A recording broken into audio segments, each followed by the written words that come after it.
video, that is the first time detectives learned that there was actually 4 people in that gray Jeep, and that the defendant, Jamel Demons, is in the rear driver's side seat. He even shot through the seat multiple times, and there was no defense wounds to be like, stop. You get me? It was that quick. Bang, bang, bang, bang, bang, bang. That quick. Brand new footage just dropped, and it might flip the entire YNW Melly case on its head. For the first time, we're actually seeing what went down that night between Bortlen and Melly. And let's just say, when push came to shove, loyalty didn't look as strong as everybody thought. October 26, 2018 started out like a normal night. Young rappers grinding in the studio, chasing fame while trying to escape the struggle. But by the next sunrise, everything was different. 2 lives were gone, and one of their closest brothers was locked behind bars. This is the kind of story that shows just how fast money, music, and fame can twist everything. The YNW crew had always been more than friends. They were family raised together on the streets of Gifford, Florida. Out there, it was survival every single day. Make it out or stay stuck forever. Melly, whose real name is Jamel Demons, was finally breaking through, blowing up with his viral track Murder on My Mind. But the bigger the spotlight got, the heavier the tension grew inside the crew, especially with YNW sack chaser Anthony Williams, just 21, and YNW Uve. The vibes look decent, I'm gonna be honest with you. It don't look like nobody kind of beefing, nobody looked too excited. You know, if somebody kind of got into it, like, niggas might be like, they're not just walking normal. Like, everybody looks kind of chill. Good. Remember they said it was a graveyard. He gets into, this is Juvie, I said, right? He gets into the front right side. Christopher Thomas Jr., only 19. These weren't outsiders. They were day ones, locked in from the beginning. But the moment Melly signed that deal with 300 Entertainment, rumored between $200,000 and $500,000, the cracks started to show. Leaked texts later showed sack chaser pressing Melly hard for his cut. Messages like, "You blowing up and we still eating crumbs. Pay up or we done." That wasn't just frustration, that was straight pressure. In a place like Gifford, loyalty isn't just a word, it's life or death. Once trust breaks, it's game over. The YNW crew had come up together in the trenches, poverty, pain, and the same dream to make it out. They buried friends, held each other down through losses, and believed that if one made it, they all would. But fame?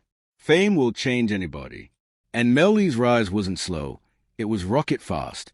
When he dropped mixed personalities with Kanye, he jumped into a whole new league overnight. While Melly was rocking diamond chains, pulling up in foreign whips, and trading features with big stars, his day ones were still back home struggling just to keep the lights on. That difference cut deep. And in their set, known around Gifford as the Slimes, things got even more complicated. Respect was tied to rank, and money flowed depending on what you brought to the table. Melly's solo success threw that entire balance off. Suddenly, it wasn't just jealousy, it was dudes feeling completely pushed out of the picture. That pressure between staying loyal to your day ones or repping your set, it was boiling hot.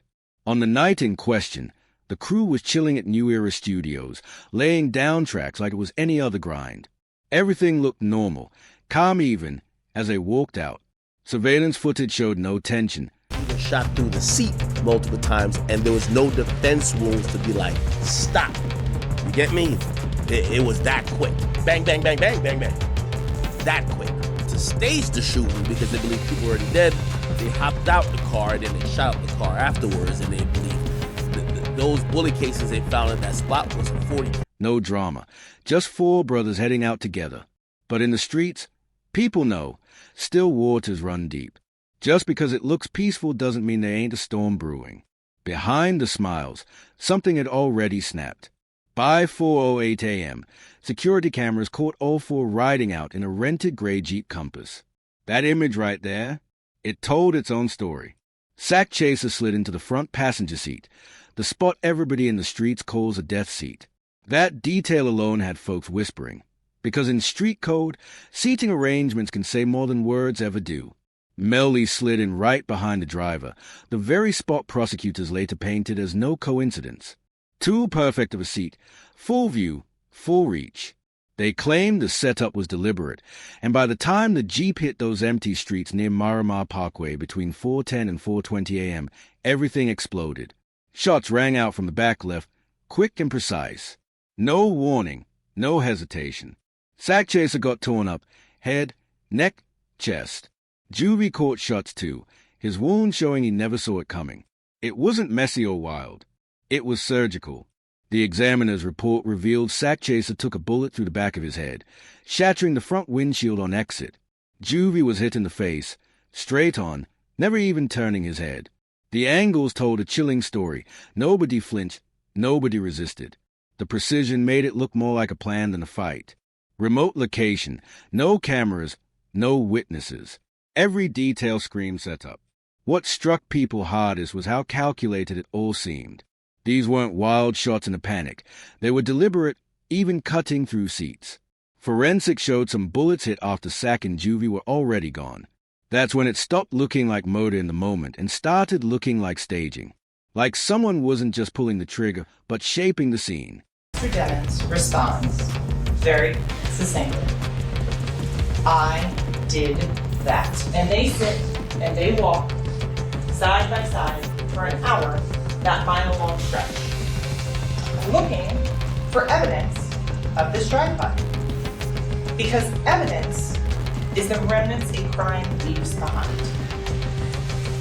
And in this case, the lack of evidence is very important. Investigators said the way it all lined up, from the seating to the aftermath, felt mapped out from the start. And then came the coldest move. Prosecutors say after the shots, the suspect rolled to another tucked-away spot, stepped out, and lit the Jeep up from the outside with a different gun. The goal? Make it look like some random drive-by. Spray the car, spin the story. But the science didn't match the script. The inside-to-out bullet patterns, the exit wounds, they told the truth. No mystery shooters. It all circled right back to the same crew inside that Jeep. At 4:35 a.m., YNW Bortlen pulled up to Memorial Hospital Miramar with two lifeless bodies in the Jeep. Calm as ever, he told staff it was a drive-by. No panic, no breakdown, just smooth delivery like it was scripted. Meanwhile, Melly was nowhere around. Prosecutors say he got scooped up near the stage scene, leaving Bortlen to handle the drop-off. And when one of the homies pressed him on what really happened, Melly's response was just two chilling words. I did that. The DA called it nothing short of confession. The question was why. Prosecutors in the streets pointed to that lethal mix, money, jealousy, and gang politics. The kind of toxic brew that's ended more crews than cops ever have. Melly's rise put real money into play. And within the YNW Bloods, also known as the Gifford Slimes, a power shift like that can flip everything on its head. Loyalty and cash don't always coexist. In the hood, when that bond cracks, something breaks. And what made it sting deeper was how close they really were. Melly wasn't just repping them for clout. He had Sack and Juvie's names tatted on his face while they were still alive. That was family. Sandbox brothers, not rivals. They had a shared dream, use music to break out of the block and bring each other with them. They'd carried each other through losses, poverty, and pain. That's why the whole thing felt like betrayal on a biblical level. Detectives knew right away this wasn't some sloppy street beef. The planning was too sharp, too deliberate. When Miramar PD hit the hospital, they locked down that gray Jeep immediately and pressed Bortlen for details. His version? Classic street cover. Leaving the studio, random shooters pulled up, sprayed the car, and vanished. But when detectives tried to confirm, the holes in his story appeared instantly. They shut down a mile-long stretch of Miramar Parkway searching for casings, glass, stray bullets, anything. Over an hour combing the strip, and they found nothing. No debris, no damage, no proof of a shootout. Investigators noticed the Jeep told a completely different story. 16 bullet holes, blown-out windows, shattered rear glass. That kind of gunfire leaves a trail. Casings on the road, shards scattered by speed, impact marks nearby. But there was nothing. Not one piece of glass at the so-called scene. To veterans, that screamed setup. If bullets went straight through the Jeep, where did they land? The surrounding area was untouched, like no shots were ever fired there. The trail didn't add up. The breakthrough came when detectives flipped the timeline and traced it back to New Era Studios, which was covered in cameras. That footage exposed Bortlen's lies. He claimed they left earlier, but the cameras showed the crew walking out at 3:19 a.m. Cool, calm, nothing off. Inside, the footage was even more telling. The crew was recording, laughing, vibing. No tension, no arguments, no heated exchanges. Just normal studio energy. That detail crushed the theory of a sudden blow-up. Nothing in the footage suggested chaos. The evidence showed a gun was fired inside the Jeep. That meant the supposed drive-by at 4:02 a.m. was nothing but a stage cover. The craziest part? Bortlen never even told cops Melly was in the car. That wasn't just a slip-up. It looked like strategy. And once detectives caught that lie, they started asking, if he's hiding that, what else is he covering? That's when the case turned technical, and the phones cracked it wide open. The digital trail hit harder than any witness could. Cell tower pings showed Melly, Sack, and Juvie's phones were all together at a remote spot near US 27 and Pembroke Road right at 4:02 a.m., the exact moment the shooting allegedly happened. They stayed there for 18 minutes, then started moving again, until one phone suddenly dropped off the route while the others pushed on toward the hospital. The data built a minute-by-minute map of their every move. It got even wilder. Melly and Sack Chaser had the same make, same model phones on the same service plan, which let investigators track them with scary precision. Both phones were locked on that isolated location for the full-time window of the shooting. Then, only one continued. And the phones weren't just sharing location data. They were synced with health and motion info, too. That gave detectives a deeper look into what really went down step by step. Melly's phone told its own chilling story. At the studio, it logged 70 steps. Then another 70 at exactly 4:02 a.m., the moment prosecutors say shots were fired. Later, between 4:42 and 4:53, it logged 1,397 steps. Not casual walking, real movement, possibly arranging a pickup away from the scene. Meanwhile, ballistics shredded the drive-by story. Casings were inside the Jeep, proving the trigger was pulled from within, not outside. And at that remote spot flagged by phone data, investigators uncovered 8 more casings, this time from a .40 caliber. 2 different shootings. The first inside, where Sack and Juvie lost their lives. The second outside, staged to sell the random drive-by lie. The casings didn't even match. Different guns, different purpose. Forensics pieced it together. The stage shots were all on the passenger side, fired while the Jeep was parked. The angles told the truth. The fatal shots came from the rear left seat, the exact spot Melly was caught sitting on surveillance. They cut across the Jeep, striking Sack and Juvie with no signs of a struggle. Clean, precise, no warning. Then came the fake shots from outside, hitting the same side in a neat line, designed to look like someone pulled up and sprayed.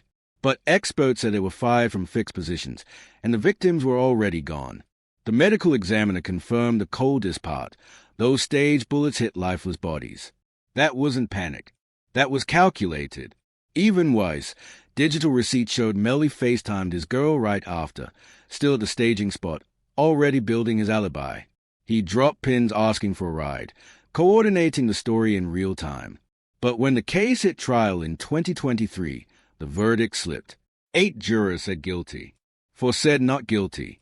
A deadlock. No weapon, shaky motive, and messy police work left just enough doubt to block a conviction. But the charges themselves were no joke.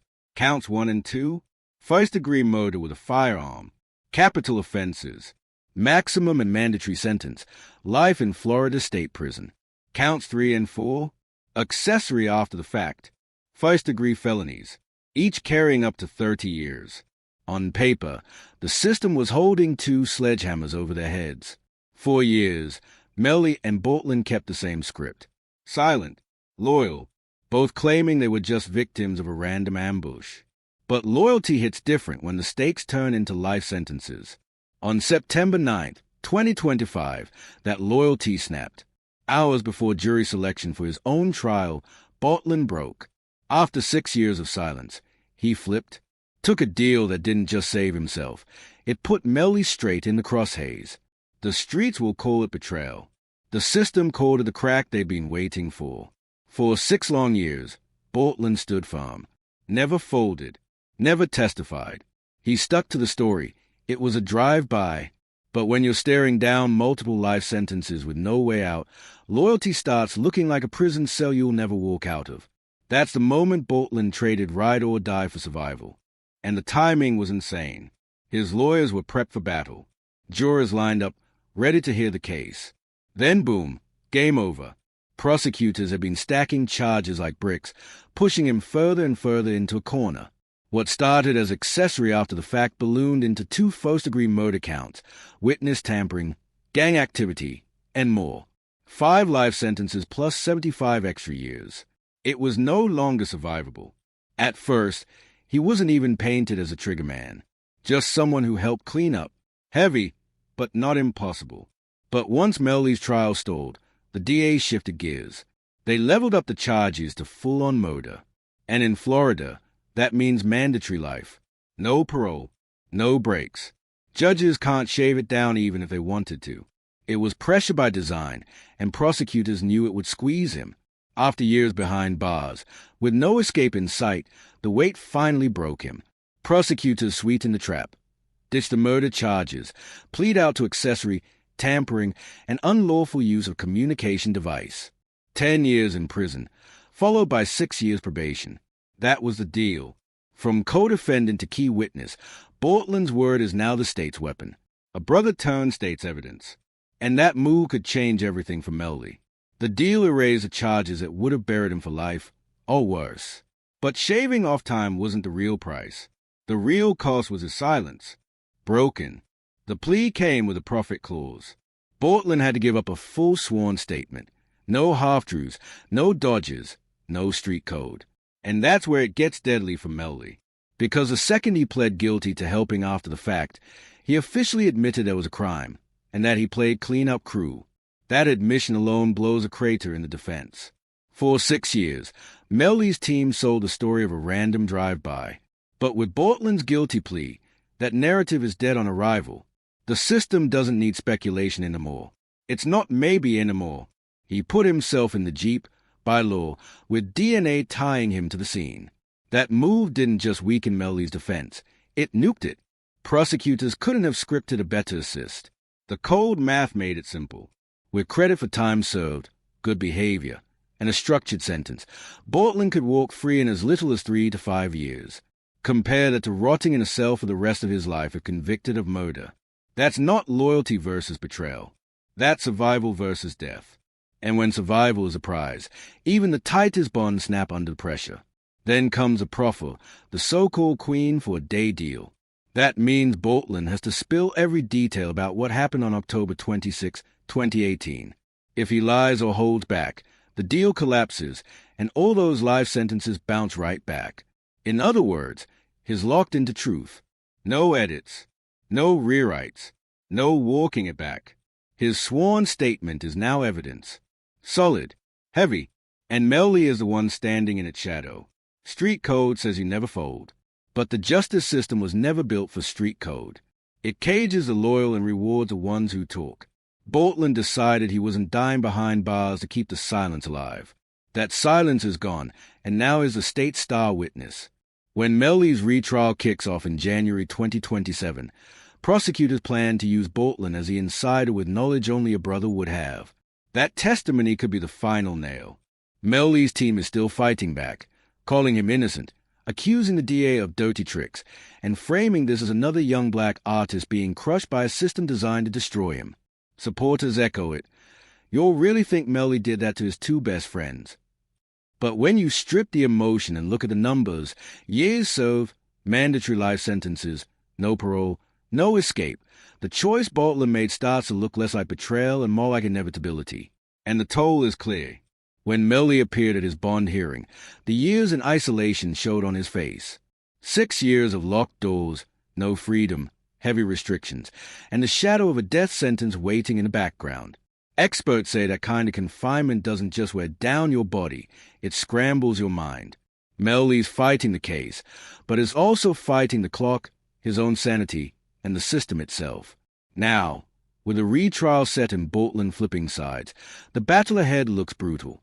Whether Melly walks free or spends life inside, this case already proved one thing: loyalty, fame, and survival don't mix when the stakes are life or death. And when survival comes knocking, even the closest brotherhoods crack. Thanks for rocking with this breakdown. If you felt this one, hit that like, share, and subscribe. And don't sleep. Check the other vids on your screen for more courtroom chaos, street drama, and behind-the-scenes stories you won't want to miss.